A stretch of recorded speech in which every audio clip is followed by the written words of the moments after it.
이제 6페이지로 넘어갈게요. 이제부터는 좀 재밌을 거예요. 선납세금이라고 되어 있는데 뒤에 보시면 원천징수라고 써 있지 않습니까? 피처링 원천징수. 그러니까 원천징수는 실제로 일어나는 상황을 말을 하는 거고, 선납세금은 우리가 그 중에 배우는 개정 과목입니다. 네, 시험에 잘 나옵니다. 원천징수가 그냥 뭔지는 모르셔도 많이 들어보셨을 거 아니에요. 중요하거든요. 그러니까 이게 회계랑 세법의 관계를 좀 설명을 해드릴게요. 왜냐하면 보통 처음에는 그런 생각을 하실 수도 있어요. 회계를 배우러 왔는데 세법 이야기가 엄청 많이 나오거든요. 그러니까 왜 회계하면 세법이 있고 보통 세트로 묶이는지를 좀 설명을 해드리면, 회계랑 이걸 원래 처음에 했어야 되는데 그냥 생각나는 대로 그때그때 말씀드릴게요. 회계랑 세법이 있어요. 그러면 뭐가 더 중요할지 한번 생각을 해볼게요. 회계는 가계부 쓰는 겁니다. 그리고 세법은 세금 내는 거고요. 그러면 여러분이 그냥 일상생활 하면서 가계부는 안 쓸 수 있잖아요. 가계부 안 쓰는 사람이 훨씬 더 많죠. 근데 세금 안 내는 사람은 있나요? 세법 모른다고 세금 안 내나요? 그건 아니죠. 세법 몰라도 세금은 내야 되죠. 그러니까 사실 세법이 더 중요하다고 보셔야 되거든요. 왜냐면 말 그대로 몰라도 되고 회계는 모르면 모르고 살면 되거든요. 그러니까 세법이 중요해요. 이거는 이해되시죠? 근데 우리가 회계를 배우면은 수익을 배우고 여기서 비용을 배우고 빼면 이익이다. 이게 이제 핵심이거든요. 회계에서 이게 골자예요. 근데 그 안에서 파생되는 내용들을 배워야 얘네들을 좀 치밀하게 알 수 있어서 배우는 건데, 근데 이제 세법을 한번 생각해 볼게요. 그럼 회계는 우리 회사가 얼마나 돈을 벌고 얼마나 썼다, 그러니까 얼마가 남았다, 이걸 보여줘야 되잖아요. 근데 세금 내는 게 돈 쓰는 거죠. 세금 내는 것도 돈 쓰는 거잖아요. 그러니까 세법을 알아서 납세를 하잖아요. 근데 이게 비용으로 들어가거든요. 그럼 이 말은 뭐겠어요? 내가 회계를 배우러 왔어요. 근데 세법을 모르면 회계를 못해요. 세금을 납부하는 것도 비용인 거잖아요. 그러니까 회계를 배우는데 세법이 나올 수밖에 없다는 걸 말씀드리는 거예요. 그래서 그 안에서 나오는 게 이제 원천징수가 되는 거고, 이제 원천징수가 뭔지에 대해서 좀 설명을 해드릴게요. 엄청 중요한 겁니다, 이게. 왜냐면 뭐 여러분이 그 회사에 다니셨으면 월급 받을 때 그 세금 떼이고 받는 거 아시죠? 그게 원천징수잖아요. 그걸 왜 하는지, 어떤 절차인지를 한번 생각해 볼게요. 그럼 원천징수란 무엇이냐면, 자, A가 B한테 돈을 줍니다. 돈을 줘요. 이런 상황이에요. 그럼 A가 B한테 돈을 줍니다. 그러면 이 B는 소득이 생기는 거죠. 소득이 생깁니다. 그러면 국가는 이거를 딱 보고 너 돈 벌었네? 그러면 세금 내야지, 이렇게 되는 거죠. 그래서 아까 말씀드렸던 개인이면 소득세를 내는 거고 법인이면 법인세를 내는 겁니다. 이 정도까지는 안 어렵죠? 그러니까 돈 주면 이 사람은 세금을 내야 된다라는 거예요. 근데 문제는 개인과 법인이 있다는 거죠. 그럼 한번 상식적으로 생각해 보세요. 여러분은 태어난 순간 개인이거든요. 근데 우리 그 교육 과정 중에 의무 교육으로 뭐 회계나 세법이 있는 게 아니잖아요. 그러니까 회계랑 세법은 선택적으로 배운 사람만 아는 거죠. 특히 그 중에 전문가들, 뭐 세무사나 회계사들만 거의 아는 수준이잖아요. 근데 법인은 어떨지 생각해봐요. 여러분이 만약에 내가 돈을 많이 벌어야겠다 하고 작정하고 법인을 세워요. 작정하고. 그러면 기본적으로 좀 세법에 대한 대비를 해야겠다라는 생각을 할 거 아니에요. 그러니까 최소한 내가 세무사나 회계사한테 맡기든지 돈 주고, 아니면 그 회계세법을 아는 직원을 뽑아서 법인을 만들 거 아닙니까? 그러니까 기본적으로 국세청도 그렇게 생각해요. 법인이 개인보다 우수하다 생각을 하는 거죠. 왜냐면 법인은 적어도 최소한의 대비는 하고 있으니까. 그러니까 세법이 중요하다는 건 알고 있으니까. 근데 개인은 세법 모르고 사는 사람도 많잖아요. 그러니까 이때 A가 B한테 돈을 주면 국세청은 얘한테 세금을 어떻게 거둘지를 생각하거든요. 그러면 이 사람이 개인일 때랑 법인일 때가 있겠죠? 그럼 국세청이 이걸 보는 거예요. 국세청이 이 상황을 보고 있는 거예요. 그럼 A가 B한테 돈을 주는데 법인부터 한번 생각해 볼게요. A가 B한테 돈을 주는데 B가 법인이에요. 그럼 국세청은 이 생각해요. 이 법인은 이 돈을 받아서 자기가 세금을 계산해서 내겠구나. 얘네들은 생각이 있는 애니까. 그러면 얘는 믿어요. 그러니까 이때 A가 B한테 돈을 주면 그냥 돈을 다 주게 합니다.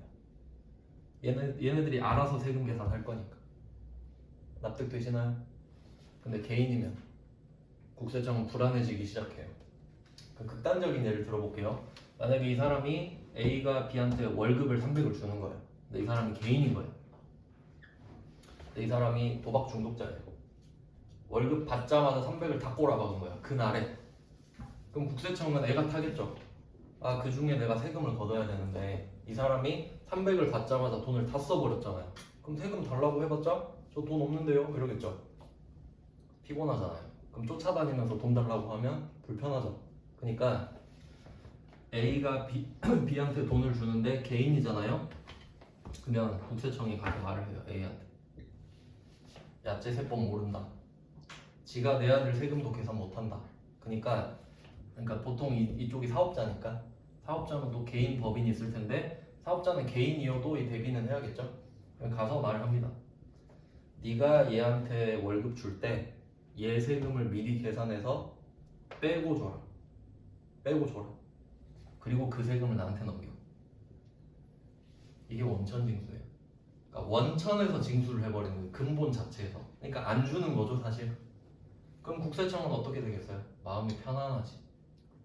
이 사람이 도박을 하든 말든 아무 상관없겠죠. 왜냐면 회사가 이미 이 사람 세금을 갖고 있으니까. 그래서 다음 달 10일에 내주는 거예요. 엄청 편리한 시스템이죠. 그러니까 국세청은 이 회사들 있잖아요. 직원들한테 월급 주는 회사들을 자기 세무직 공무원처럼 쓰는 거예요. 시스템으로. 그럼 공무원 수가 좀 적어도 되겠죠. 그래서 이게 원천징수입니다. 그러니까 이렇게 생각하시면 돼요. 개인이 돈을 받으면 세금을 떼인다. 왜냐면 국세청이 개인을 못 믿기 때문에 그렇게 만들어놨다 생각하시면 돼요. 근데 만약에 우리가 법인이면 돈을 다 받을 겁니다. 기본적인 구조예요, 그게. 이해되셨죠? 근데 이건 어느 나라나 그럴 거예요. 우리나라만 그런 게 아니고. 근데 차이가 있다면 그 세율만 다르겠지. 그래서 지금 내용이 선납세금 이렇게 써 있잖아요. 그러면 선납세금이라는 이름을 여기다가 어떻게 접목시킬지 생각을 해볼게요. 그럼 우리가 비인 개인이라고 한번 생각을 해봅시다. 비인 개인이에요. 네, 뭐 대충 금액은 그냥 대충 정해볼게요. 그럼 내가 원래 300을 받아야 돼요. 세전. 근데 세후가 260이라고 한번 해봅시다. 대충 뭐 이런 느낌이지 않을까 싶은데, 그러면 우리는 그 안에 뭐 세금 등, 왜냐면 세금 등이라고 하는 이유는 사대보험도 들어가 있기 때문이거든요. 그래서 이게 뭐 40 정도 되는구나 생각할 수밖에 없죠. 그러면 개인 입장에서는 40을 못 받았다 이 생각하는 거죠. 근데 현실적으로 생각해보면 어차피 내가 내야 되는 거거든요. 맞죠? 그러니까 현실적으로 생각하면 고마워해야 돼요. 왜냐면 내가 세금 계산도 안 하고 세무서 가서 납부도 안 하잖아요. 평생 그걸 할 일이 없거든요, 직장인들은. 근데 원칙적으로는 어떻게 해야 되냐면 24년도에 번 돈 있잖아요. 24년 1년 동안 번 돈, 그걸 25년 5월에 세무서 가서 신고 납부해야 돼요, 여러분이. 근데 근로자는 회사가 그걸 해줘요. 그러니까 납부를 할 일이 없는 거지. 그래서 뭐 그런 내용인데, 그럼 지금 우리가 B 입장에서 40을 떼이고 받았잖아요. 그러면 이 40만 원은 선납세금인 거예요. 여러분이 미리 세금을 낸 게 되는 거라고. 회사가 내 대신에 내주는 거잖아요. 그리고 이제 이게 연결되는 게 연말정산 뭐 이런 게 있는 겁니다. 지금은 우리가 그 돈을 떼이는 거라서 일단 그것부터 하고 뒤쪽에서 사대보험이랑 알려드릴게요. 지금 근데 문제는 우리가 제조업 법인이에요. 이 시험에서 제조업 법인 컨셉으로 나오거든요, 이 시험에서. 그러면 우리가 누구한테 돈을 받으면 상대방은 감히 원천징수를 하면 안 되죠. 나도 우수한 법인이잖아요. 돈 받으면 아 내가 계산해서 낼 테니까 돈 다 갖고 와 이러면 되죠. 근데 예외가 있어요. 어쩔 수 없죠. 예외가 있는 거는. 예외는 이자입니다. 이자. 그러니까 그 보통 우리가 생각하는 은행 이자 생각하시면 돼요. 은행 이자도 있고 뭐 채권 이자도 있고 한데 이자는 예외적으로 법인한테 줄 때도 원천 징수를 하게 돼 있어요. 그러니까 이게 시험에 나올 수밖에 없습니다. 원래 뭐 투자 신탁의 이익 이것도 있는데 그냥 우리 시험 범위는 이자밖에 없기 때문에 유일한 예외가 이자라고 보셔도 상관은 없어요. 여러분 입장에서는.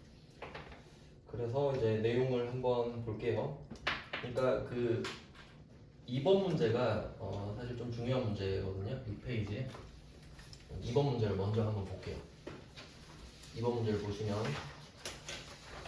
보통예금 계좌를 확인한 결과 결산 이자 50만 원에서 원천징수세액 7만 7천 원을 차감한 금액이 입금되었음을 확인하였다.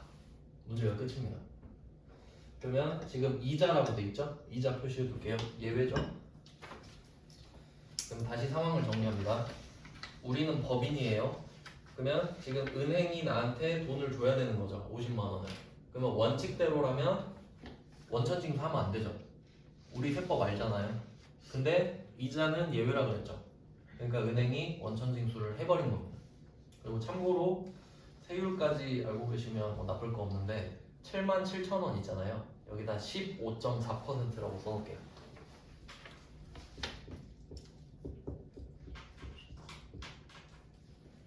왜 뜬금없는 이런 숫자가 나오냐면 그 원래 돈을 벌면 세금을 내야 되지 않습니까? 그러면 이자 같은 경우는 원래 14%를 내야 돼요. 근데 또 문제가 뭐냐면 여러분은 소속이 두 개예요. 대한민국 국민 그리고 뭐 지금 웬만하면 광주광역시민 이렇게 되겠죠? 그러니까 국세청에 14%를 내는 겁니다.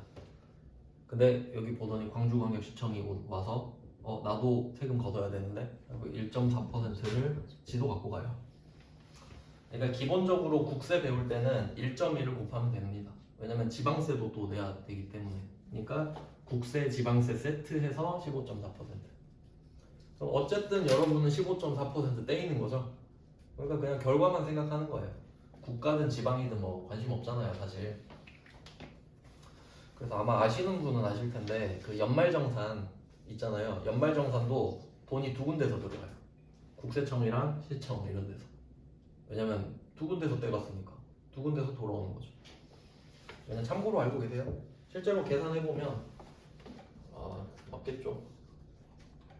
네 맞아요.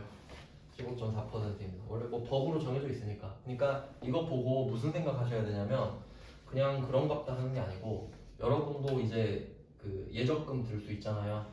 그럼 이자 받을 때 어떻게 생각해야겠어요? 15.4%는 못 받는 거구나 라고 생각해야지. 이해되셨죠? 그러니까 약간 저는 그러니까 이렇게 생각하거든요. 그러니까 만약에 여러분이 그 예금을 가입해서 원금 1억을 담가놨어요. 5%를 주겠대. 5%. 그러면 우리가 생각해서 1년 넘으면 500 받는구나 이렇게 생각하겠죠? 이거는 약간 좀 하수. 그럼 이제 우리는 어떻게 생각해야 돼요? 500에다가 15.4% 빼면 84.6%거든요. 그럼 여기 500만 원에 또 84.6%를 곱해서 이 금액을 1억으로 나눠야 실제 이자가 나오죠. 실질 이자죠. 그렇게 생각해야 맞지. 세금은 어차피 못 받는 거니까. 그냥 배워서 뭐 그냥 이렇게 써먹는 겁니다. 뭐 모르는 것보단 낫잖아요. 이걸 계산해서 이제 투자 수익률도 구하고 할 수 있는 거죠. 그래서 이제 분계를 한번 볼게요. 그럼 이 2번 문제는 시험에 엄청 잘 나오고 중요한 문제니까 그 은행이랑 회사를 같이 해볼게요. 둘의 이제 대립되는 내용을 같이 비교해보면서 보겠습니다.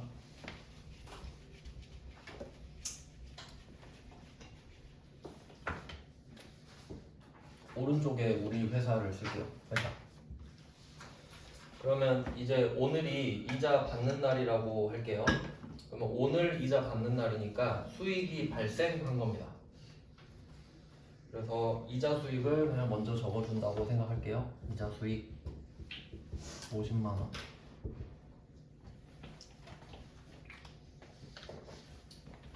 수익을 인식했습니다.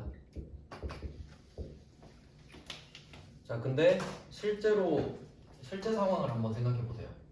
통장을 확인했다고 하잖아요. 근데 통장에는 77,000원은 안 들어왔죠. 그러니까 실제로는 423,000원 이렇게 찍혀 있을 거라고요. 맞죠? 근데 그 금액을 안 알려줬으니까 일단 선납세금 77,000원. 그리고 이 문제에서 원천징수세액은 자산으로 처리할 것 이 말이 나와 있거든요. 이제 요거는 그냥 한 줄로 그어 놓으세요. 한 줄로 쭉 그어 놓으세요. 그냥 막 색칠하지 마시고 글자는 보이게. 왜냐면 제가 앞으로 이런 말을 하면은 이 말은 있으나 없으나 답이 똑같은 거예요. 그러니까 당연한 거란 거지. 이 말은 그러니까 군더더기예요. 이 말 없어도 답이 바뀌는 게 아니에요. 근데 막 답이 바뀌는 건 제가 강조할 겁니다. 그래서 쓸데없는 말이라는 거예요. 왜냐면 원천징수세액은 다 자산이거든요. 쓸데없는 말을 하고 있어요. 그러니까 얘는 자산이고, 그러면 실제로 여러분 통장에 들어온 돈은 보통예금 계산할 필요는 없어요. 이렇게 되거든요. 그럼 답은 나와 있는데 이걸 한번 생각해 봐야겠죠. 그러면 원래 이런 겁니다. 여러분이 이자를 50만 원을 다 받아야 돼요. 원래 우린 법인이니까. 그리고 계산을 해봤자 어차피 77,000원이거든요. 그리고 이걸 갖고 있다가 내는 거죠. 근데 그걸 그냥 쟤가 해준 것뿐이죠, 은행이. 그럼 우리는 통장을 보고 42만 3천원밖에 안 들어왔네. 77,000원은 쟤가 갖고 갔구나. 내 대신에 내주겠구나 까지 생각이 도달해야 되는 거죠. 그러니까 어차피 쟤가 냈으니까 먼저 낸 세금이라고 치자. 그리고 이게 자산인 이유는 나중에 이만큼 세금 안 낼 거 아닙니까? 이미 냈으니까. 그래서 이게 굉장히 좀 중요한 개념인데 세법에서는 이걸 기납부세액이라고 하는데 뭐 제대로 배우면 좋지만 너무 깊어지니까 그냥 뭐 그런 내용이고, 그다음에 이제 은행으로 가볼게요. 이 돈을 주는 은행으로 가보겠습니다. 둘 다 시험에 잘 나와요.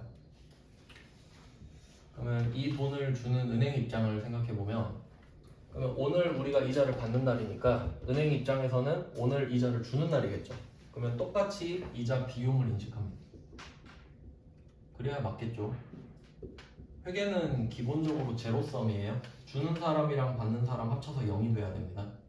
안 그럼 말이 안 되니까. 그래서 얘는 수익, 얘는 비용.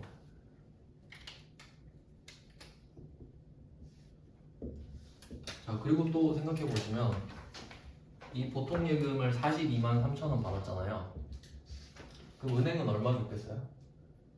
42만 3천원 줬겠죠? 당연한 내용입니다.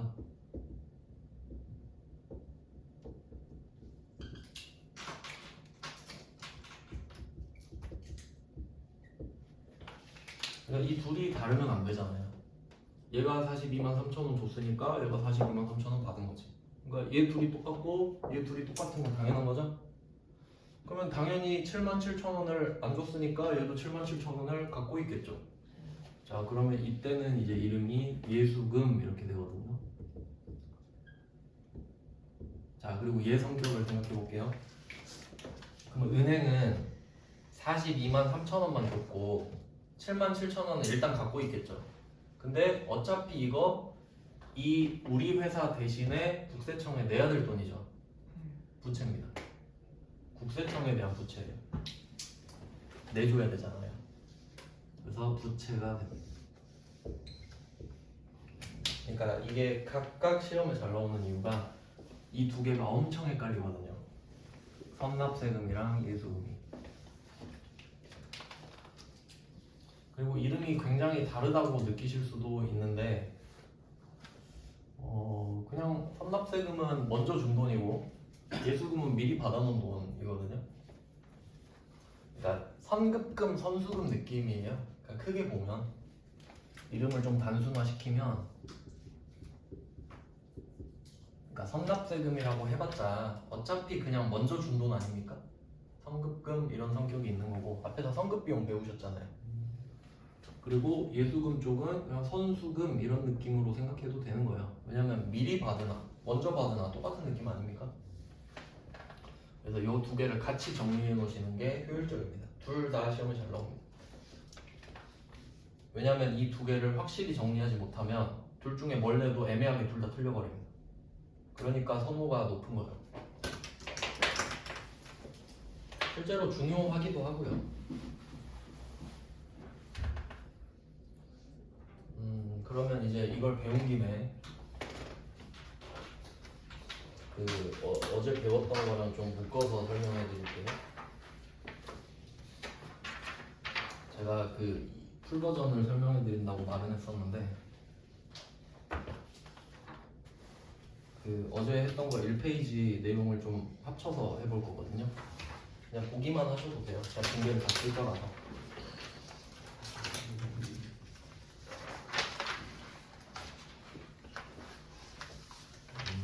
이자를 받은 걸로 해야 되니까 1페이지 1번 문제로 그냥 보여드릴게요. 1페이지 1번 문제로.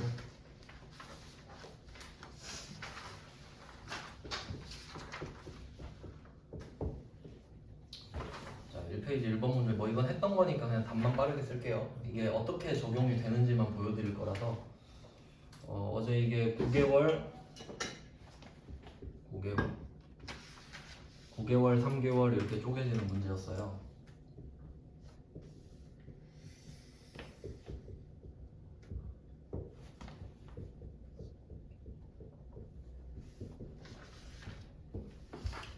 이런 답이 있었고, 그 다음에 2018년 3월 31일 3개월치 마무리가 되면 이자 수익 50만원. 대충은 기억나시죠? 그래서 150, 50 이렇게 잡으려고 이쪽 포커스로 말씀을 드렸었는데 실제로 이제 받는 이자가 200이잖아요. 그럼 우리 200 받을 수 있나요? 아니죠. 그러니까 그거 생각해 보시라고. 그래서 원래는 지금 이자가 200인데 원래는 선납세금 나오겠죠.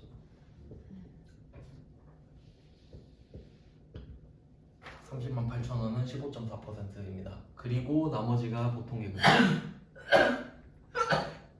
그리고 미수 수익 없어지고.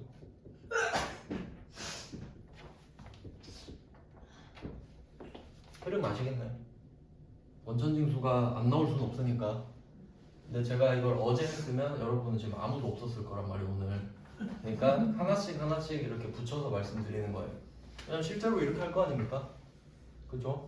그러니까 개월수마다 수익을 인식하는 거 별도고 실제로 이자 받을 땐 원천징수 당하는 것도 팩트고. 그러니까 이쪽은 회계의 영역이에요. 이자 수익을 쪼개는 거는. 그리고 원천징수 당하는 건 세법의 영역이에요. 그러니까 둘 다 고려를 해야 맞는 거죠. 아시겠죠? 그러니까 이제 아실 거예요. 왜 회계 자격증 딴 사람을 뽑아야 하는지. 절대 뽑아서 가르칠 수는 없거든요. 가르칠 사람도 없어요. 회사 가면은. 그래서 잘 배워놓으셔야 됩니다. 이론을. 이런 걸 잘 해놓으면 나중에 응용이 되잖아요. 그럼 이자가 아니더라도 원천징수를 생각할 수 있고 그런 것이니까 패턴을 찾는 게 굉장히 중요해요. 그래서 연결해서 한번 말씀을 드렸고, 그리고 실제로 이제 어떤 차이가 생기냐면 지금은 문제에서 다 설명을 해주잖아요. 근데 실제 상황을 말씀드릴게요. 내가 딱 통장을 보잖아요. 그냥 42만 3천 원 찍혀있어요. 맞죠? 누가 옆에 와서 이거 원천징수 7만 7천 원 당한 거예요 말해주나요? 아무도 말 안 해줘요. 그럼 우리는 이거 보고 14% 15.4 나갔구나. 그럼 이거를 실제로는요 84.6%를 나눈 다음에 50만 원을 곱해서 원천징수 금액을 선납세금 처리하셔야 되는 거예요, 여러분이. 맞죠? 그러니까 42만 3천 원밖에 없다고 실제로는. 근데 이걸 안 하면 어떻게 되냐? 나중에 세금 낼 때 꼬여버립니다. 회계가 안 맞으니까. 왜냐면 7만 7천 원을 안 낼 건데 더 내려고 하고 있는 거가 되거든요. 뭐 그렇습니다. 장부를 잘 만들어 놓으면 나중에 결산할 때 진짜 편해요. 세금 낼 때도. 그래서 2번 문제를 보여드렸고요. 6페이지에 2번 문제가 기본인 거고, 그 다음 이제 2번에서 업그레이드 된 게 3번입니다. 그래서 2번 문제는 전산회계 1급 문제고, 그 다음에 3번 문제 보시면 6페이지에 03번 문제를 보시면 얘는 전산세무 2급 117회잖아요. 네, 이 정도까지는 회계 1급에 나올 수 있습니다. 그래서 얘도 한번 해보자.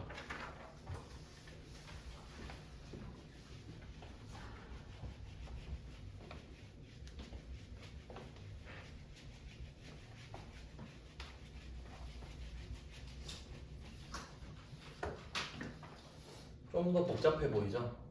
왜냐면 03번 문제는 원금이 같이 들어가 있어요. 원금. 그러니까 흔히 말하는 원리금이라고 하죠. 원리금. 원금과 이자를 합친 거. 그래서 내용을 먼저 정리를 좀 해보면 그 뭐 거래 내역 확인증 이렇게 그림이 있잖아요. 원금 1억 이거 확인하시면 되겠고, 그다음에 이자 30만 원 이렇게 확인을 하시면 되겠네요. 그리고 이제 생각을 해볼게요. 원금은 내가 은행한테 1억을 맡겼다가 1억이 그대로 돌아오는 거죠. 그러면 국세청 입장에서 돈을 벌면 세금을 걷고 싶어 하잖아요. 그럼 내가 1억을 은행한테 맡겼다가 1억을 다시 돌려받는 거예요. 그럼 은행은 나보고 너 1억 벌었네? 이럴까요? 아니요. 그럼 말이 안 되죠. 그럼 아무도 안 맡기겠죠, 돈을. 그러니까 1억에 대해서는 세금이 없는 겁니다. 이런 걸 이해하셔야 되는 거예요. 그럼 내가 1억을 맡겼다가 돌아오는데 30이 더 생긴 거죠. 그럼 30이 소득인 거예요. 그러니까 30만 원에 대해서만 세금을 내는 거지. 이건 상식인 겁니다. 그러니까 이 두 개를 같이 내면 헷갈릴 수밖에 없는 거죠. 자, 그럼 이것도 처음부터 해볼게요. 여러분이 정기예금에 가입합니다. 그러면 여러분 자유입출금 통장에서 1억이 나가겠죠. 그리고 예금 통장으로 넘어갈 겁니다.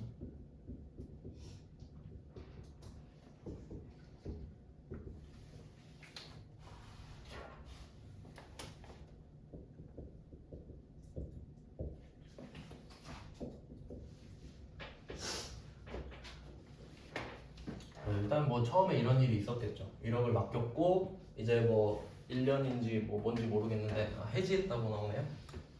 해지해도 뭐 지난만큼 이자는 받으니까. 그러면 이제 다시 거꾸로 가야 되겠네요. 보통 예금에서 지금 정기예금으로 들어간 거잖아요. 그럼 이제 정기예금이 사라지면서 다시 보통 예금으로 들어가겠죠. 이제 다시 내 통장으로 돈이 들어와야 되니까 둘 다 내 통장이긴 한데 소속이 바뀌는 거죠. 예금에 있는 돈은 못 쓰잖아요. 그래서 일단 정기예금이 없어진다. 이거부터 확인하셔야 되고요. 그리고 보통 예금도 원래는 1억이 들어와야 되는데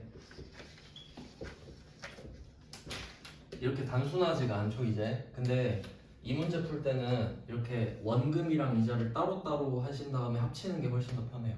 한 번에 하려고 하면 너무 어렵거든요. 그러니까 일단 원금부터 썼어요. 1억이 다시 통장으로 돌아왔죠. 네, 이 왔다 갔다 하는 과정에서 수익이 30이 생긴 거잖아요. 여기에 이자 수익을 적어줍니다.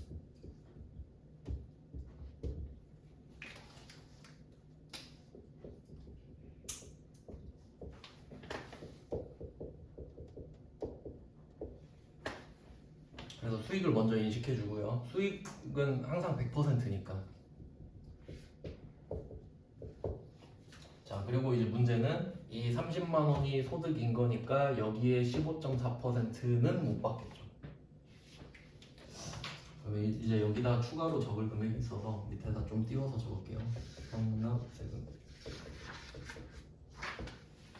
그리고 원래는 15.4%를 곱해야 하는 거지만 이 문제에서는 세금 합계를 아예 알려주고 있거든요. 46,200원이라고. 그냥 이만큼 못 받은 거겠죠. 그래서 46,200원 이렇게 써주시면 돼요.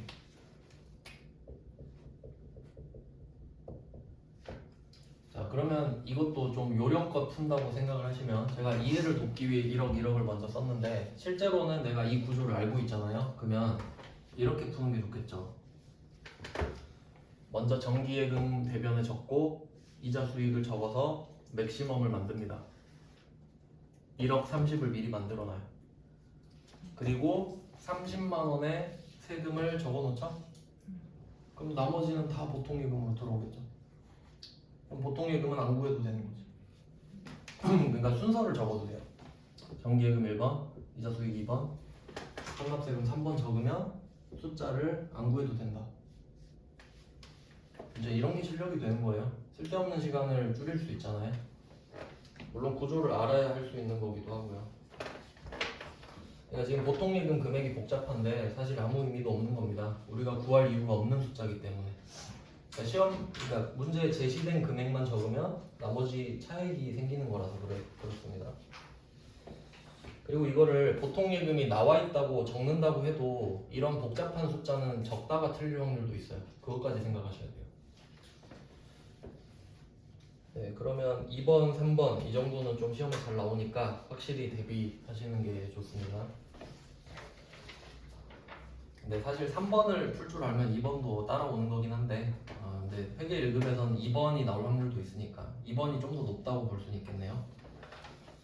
그럼 일단 우리가 지금 원천징수를 당한 거입니다. 그래서 제가 그 6페이지에 선납세금의 원천징수를 써놨고 7페이지 예수금에도 원천징수를 써놨거든요. 근데 좀 더 자세히 표시하고 싶으시면 선납세금 원천징수에는 당한 거라고 좀 써두셔야 돼요.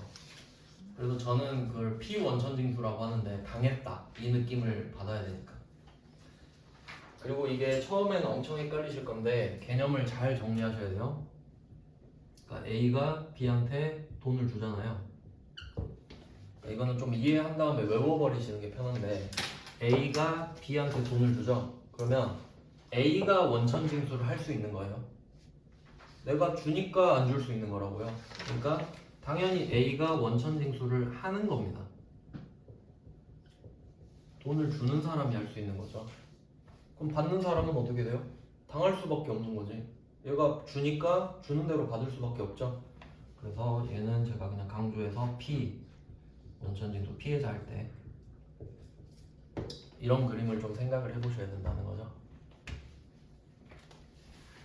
왜냐면 이게 진짜 헷갈리는 주제거든요.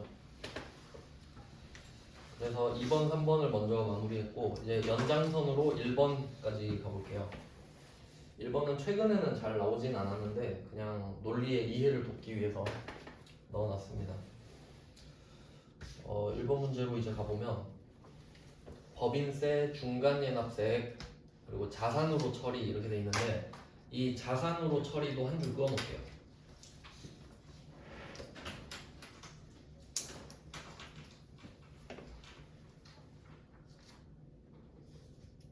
그리고 3번도 그러네. 3번에도 있었네요. 3번 문제도 두 번째 줄에 보시면 법인세와 지방소득세는 자산계정으로 처리하시오. 이것도 그냥 한 줄 끌게요. 딱 느낌 보이시죠? 다 자산으로 하라고 하잖아요. 당연한 거거든요. 그러면 1번은 법인세 구조를 좀 설명을 해드리겠습니다. 우리가 법인세법을 배우진 않더라도 구조 정도는 알고 있어야 돼요. 그러니까 언제 내는지 정도는.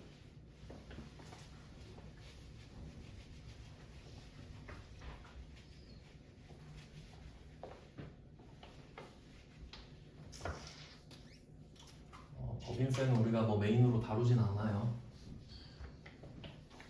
하지만 회사에서 법인세를 관리하는 사람이 직급이 꽤 높을 겁니다. 비중도 높고. 1월 1일, 12월 31일 이렇게 볼게요. 근데 기본적으로 그 회계랑 법인세법은 이 회계 기간을 자기가 정할 수 있어요.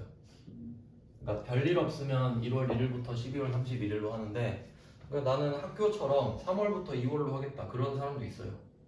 그러니까 가능은 해요. 근데 별일 없으니까 그냥 이렇게 하겠습니다. 그럼 법인세는 어떻게 내게 되냐면 1년 동안 벌어들인 돈 있잖아요. 그럼 1년 동안 벌어들인 돈을 내년 3개월의 시간을 줍니다. 왜냐면 세금 계산하고 돈을 준비하는데도 시간이 필요하잖아요. 그래서 1월 1일부터 3월 31일까지 이때가 법인세 신고 납부 기간이에요.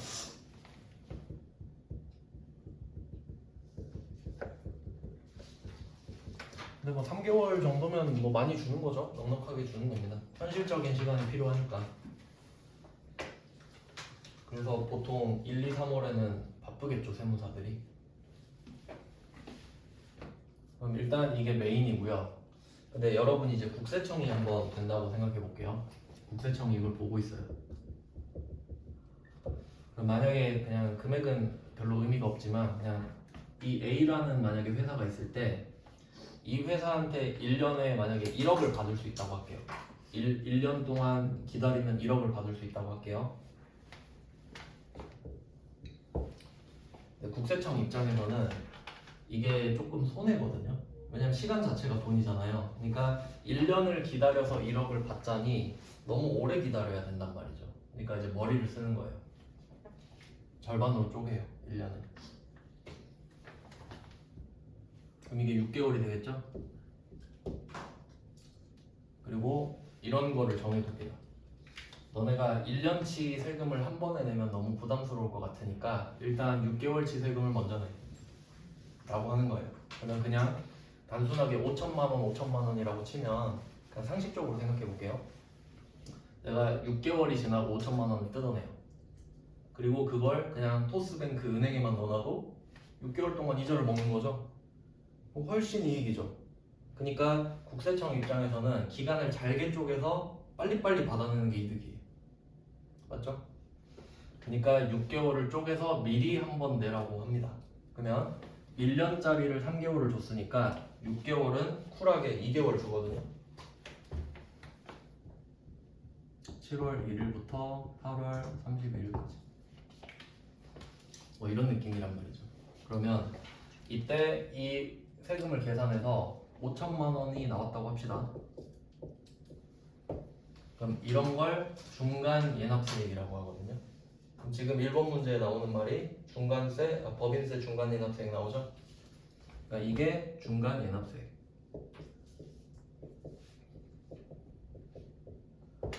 자, 그럼 여러분은 지금 이 돈을 낸 겁니다. 그리고 이제 생각을 하는 거죠. 아직 정식으로 세금을 납부할 때는 오지 않았죠?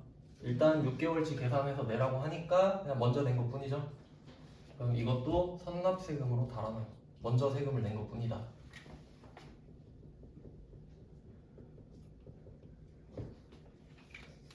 그 다음에 이쪽으로 이제 가볼게요. 이쪽으로 갑니다. 그리고 이제 1년이 다 지났어요.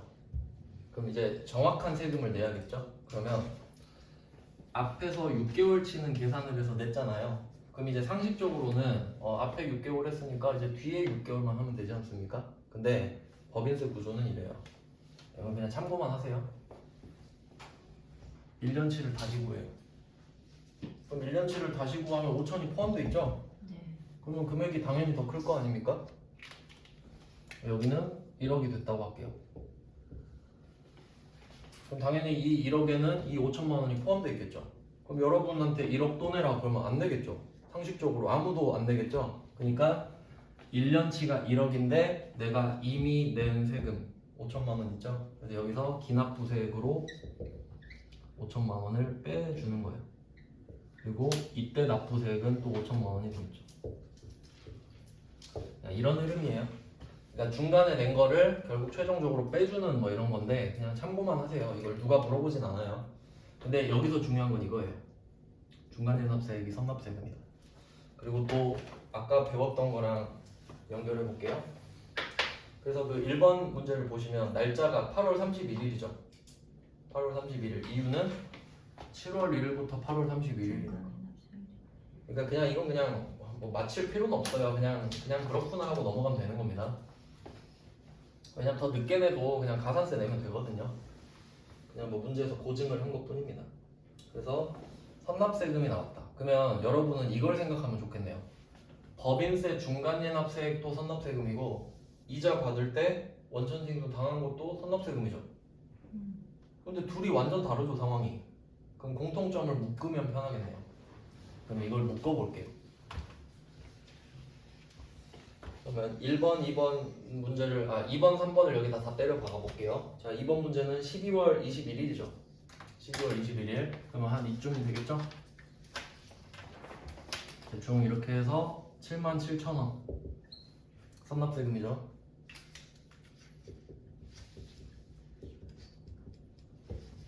그 다음에 3번 문제 8월 1일이죠. 8월 1일은 뭐 대충 이 앞이겠네요.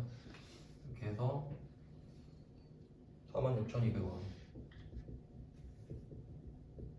뭐 이런 흐름이 있다고 해볼게요. 왜냐면 실제로 엄청 복잡하겠죠. 법인 하나 운영하면 이때도 이자 받고 이때도 이자 받고 막 중간에 납세하고 난리 나겠잖아요. 그럼 이게 다 우리 회사 일이라고 생각해볼게요. 그럼 얘들의 공통점을 찾는 겁니다. 이게 그 실제로는 이 원천징수 당한 거는 그래도 좀 납득이 가실 거예요. 내가 내고 싶은 게 아닌데 제가 내버렸으니까 우리는 그냥 뭐 세금을 먼저 냈구나라고 생각하는 거죠. 근데 왜 이렇게 선납세금이라는 거를 쓰냐면 우리는 12월 31일이 돼야 법인세를 구하는 거거든요. 그러니까 이렇게 생각하시면 돼요. 세법은 1월 1일부터 3월 31일까지 세금을 내세요라고 시간을 현실적으로 주잖아요. 근데 회계는 안 기다려요. 회계는 12월 31일이 결산일이란 말이에요. 그러니까 나는 지금 법인세를 안 구했어도 이때 법인세를 넣어야 됩니다. 왜냐하면 법인세가 비용으로 들어가야 될 거 아니에요. 무슨 내용인지는 아시겠죠? 그러니까 세법이랑 회계랑 괴리가 생겨버린단 말이에요. 그럼 어쨌든 실제로 세금은 내년에 내더라도 회계 때문에 대충이라도 법인세를 뭐 대충 구하면 안 되지만 그냥 대충 이런 느낌으로 할게요. 원래는 세법상 법인세랑 회계상 법인세가 달라요 또. 근데 그것까지 얘기할 필요는 없으니까 그냥 이때 구한다고 하면 이때 법인세 비용이라는 게 나오거든요. 그래서 여기서 중요한 거는 12월 31일이 돼야 비용이 나타난다는 겁니다. 왜냐면 이때 만들면 되는 거니까. 그러면 그 전까지는 법인세가 얼마인지 관심이 없단 말이에요. 그러니까 일단은 낸 것만 선납세금으로 다 달아놓는 거예요. 그럼 이때 내가 만약에 법인세 비용을 다 계산했다고 해볼게요. 다 종합을 해가지고 그럼 법인세 비용이 1억이라고 한번 해봅시다. 이렇게 찾아낸 거예요. 그럼 여러분이 이 1억을 다 낼 생각은 없다 그랬죠? 그러면 어떻게 되는 거냐면 선납세금이 지금 다 쌓여 있잖아요. 금액은 그냥 이거 다 합쳐볼게요.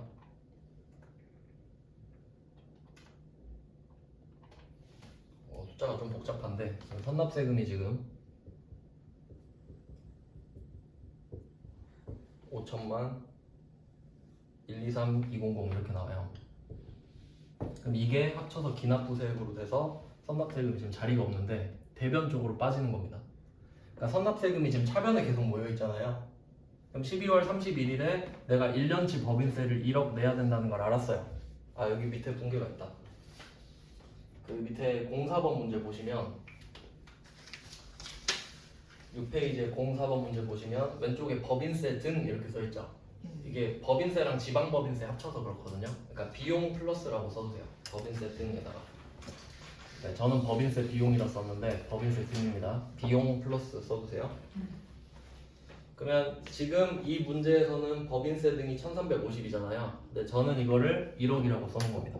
그리고 대변에 보시면 선납세금 680만 원 써있죠. 그러니까 여기서 680만 원이 제가 여기 써놓은 5013200인 거예요.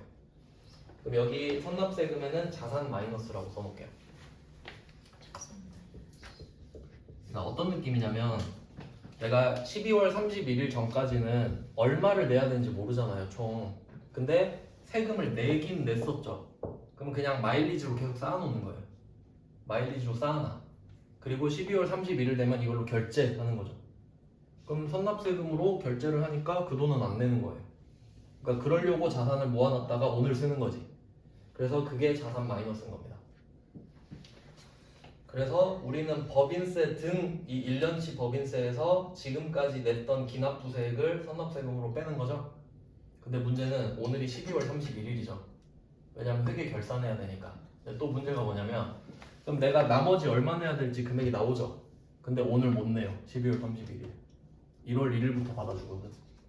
그러니까 나머지 금액은 미지급세금이 돼요. 그러니까 세법 모르면 회계를 못 하는 거예요. 이해되셨죠?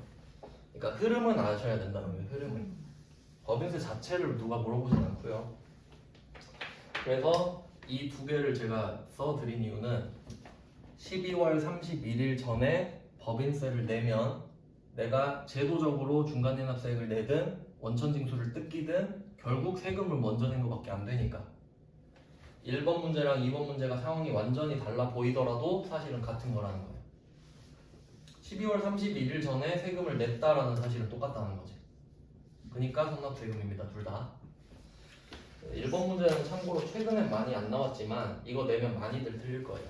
그러니까 최근에 안 냈던 거 요새 한 번씩 내거든요. 그러니까 진짜 최근에 세무 2급이 합격률이 10% 나왔었어요. 세무 1급보다 합격률이 낮았거든요. 참고로 여러분 시험은 한 40% 정도 돼요. 그렇게 어렵지 않아요, 여러분 시험은. 그러니까 막 옛날 문제를 한 번씩 끄집어내더라고요. 그러니까 저는 일단 그 기본은 충실하게 다 알려드리겠습니다.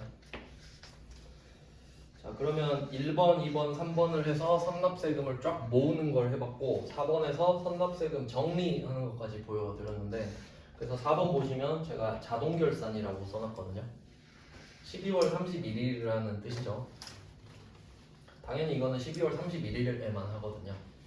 그냥 뭐 참고하시고. 그리고 그 자동결산이라고 써있는 거는 지금은 그 내용을 설명드려야 돼서 제가 붕괴를 보여드리는데 나중에 붕괴를 할 필요는 없어요, 자동결산은. 그러니까 여러분이 답을 쉽게 찾을 수 있는 문제예요. 지금은 프로그램을 안 쓰니까 그냥 결산이라고만 알고 계시면 돼요. 그 다음에 이제 5번 문제로 마무리를 하면 돼요. 그러니까 좀 화살표 같은 것도 해주시면 좋을 것 같은데, 그러니까 이게 1번, 2번, 3번 문제가 선납세금이 다 차변에 있죠. 그 애들을 4번 문제에는 선납세금이 대변으로 돼 있잖아요. 그러니까 좀 약간 뭐 연필 같은 걸로 연필을 묶어서 이렇게 화살표를 해주시면 나중에 이해하기 편할 것 같아요. 그러니까 지금 1번, 2번, 3번이 선납세금이 다 차변에 있잖아요.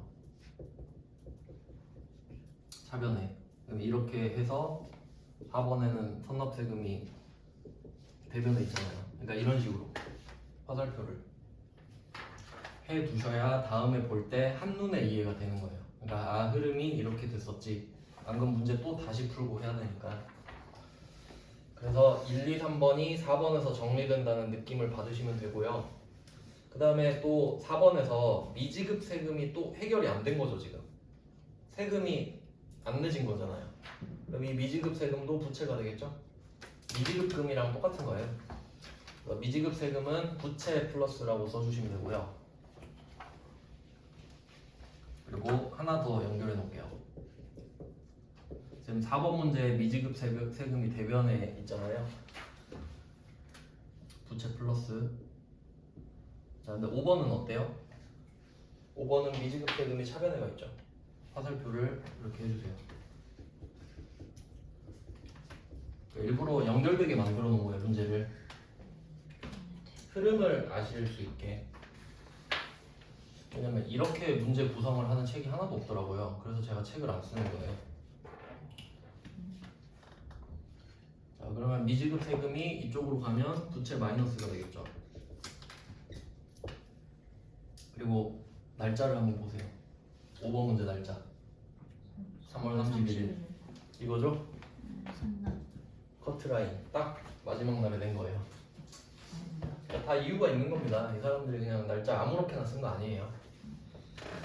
그러면 이 미지급 세금을 해결을 하면 돈이 나가겠죠. 그러니까 보통 예금으로 납부하면 이게 한 사이클인 거지. 이게 여러분은 법인세 이것만 알면 끝이에요. 왜냐면 이거밖에 없는 이유가 원천징수는 원래 안 당한다 그랬죠. 근데 이자만 예외적으로 당한다 했잖아요. 그러니까 우리가 원천징수로 뜯기는 일은 이자밖에 없거든요. 근데 이자를 2번, 3번에 넣어놨죠. 그리고 중간연합세액은 어쩔 수 없이 모든 기업이 낼 거 아닙니까? 그럼 1번에 넣어놨고, 그러니까 발생할 수 있는 모든 일이 1, 2, 3번인 거지. 그리고 4번에서 정리를 해주고 5번에서 납부하면 끝나는 거죠. 아시겠죠? 제가 그래도 나름 치밀하게 순서를 배정을 한 거랍니다. 복습하실 때도 아마 그런 스토리를 떠올리시면 좀 편할 거예요. 네, 그 다음 이제 다음 주제도 좀 복잡한데 지금부터 10분 쉬고 가겠습니다.